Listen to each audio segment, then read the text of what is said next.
আসসালামু আলাইকুম। আজকে আমি নতুন একটা রেসিপি নিয়ে আপনাদের মাঝে হাজির হয়েছি সাইদা ভিলেজ কুকিংয়ে। সবাইকে জানাই আন্তরিক শুভেচ্ছা ও ভালোবাসা। আজকে আমি বানিয়েছি পালং শাকের কাবাব। পালং শাকের কাবাব অনেকে অনেক রকম করে খায়, তবে একটু স্বাদটা যদি একটু ভিন্ন হয় তাতে দোষের কি বলেন। কেটে নিয়েছি আর নিয়েছি কিছু মুরগির মাংস। মুরগির মাংসটা আমি সুন্দর করে হাড় থেকে মাংসটা আলাদা করে ছোট্ট ছোট্ট করে কেটে আদা, রসুন, দারচিনি, এলাচ সব একসঙ্গে ব্লেন্ডে দিয়ে আমি ব্লেন্ড করে নিব। ব্লেন্ড করা হয়ে গেছে, এখন আমি একটা বাটিতে তুলে নিচ্ছি। বাটিতে সবগুলো নিয়ে এখন আমি একে একে দিয়ে দিব পেঁয়াজ কুচি, মরিচ কুচি, আর দিব কিছু মশলা আর ভাপিয়ে রাখা সিদ্ধ করা আলু। এখন দিয়ে দিব জিরা গুঁড়া, জিরা ও ধনিয়া একসঙ্গে গুঁড়ো করে নিয়েছি।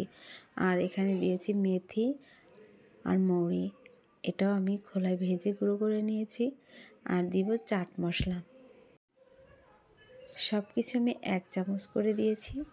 চাট মশলাটা দিয়ে এখন আমি দিয়ে দিব হলুদ গুঁড়ো, লবণ, চিনি, গুঁড়া।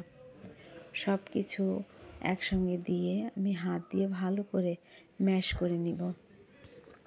হাত দিয়ে ম্যাশ করা হয়ে গেলে আমি এখন এগুলো দিয়ে দিব পালং শাকের সাথে মিশিয়ে।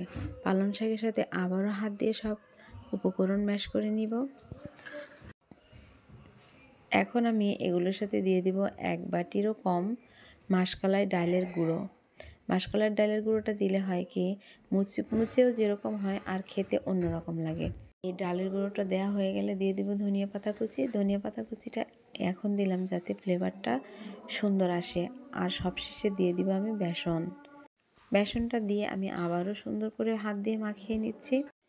এখন আমি সবগুলো কাবাব আকারে করে নিব। সবগুলো কাবাব সাইজ করে একটা বাটিতে রেখে দিব।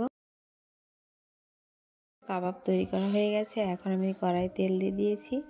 তেলটা গরম হয়ে আসলে আমি কাবাবগুলো ভেজে নিব।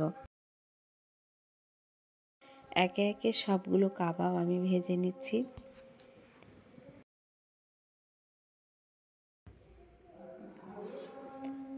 কাবাবগুলো ভাজা হয়ে গেলে কাবাবটা আমি ওইটাই আপনাদেরকে আবার দেখিয়ে দিয়েছি, উল্টে নিচ্ছি।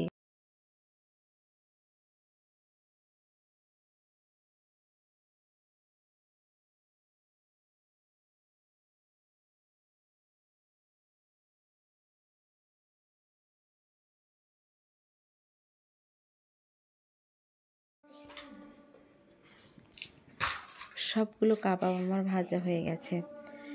পালং শাকের কাবাবের রেসিপি যদি আপনাদের ভালো লাগে অবশ্যই লাইক, কমেন্ট, শেয়ার করবেন, সাবস্ক্রাইব করবেন আর আমার পাশে থাকবেন, সাপোর্ট করবেন। আপনারা আমার পাশে থাকলে অবশ্যই আমি অনেক দূরে এগোতে পারবো, হলে পারবো না। তাই কমেন্টে বলবেন আমার এই কাবাবের রেসিপিটা কেমন হয়েছে। আজকের মতো এই পর্যন্তই। আল্লাহ হাফেজ। সবাই ভালো থাকবেন, সুস্থ থাকবেন।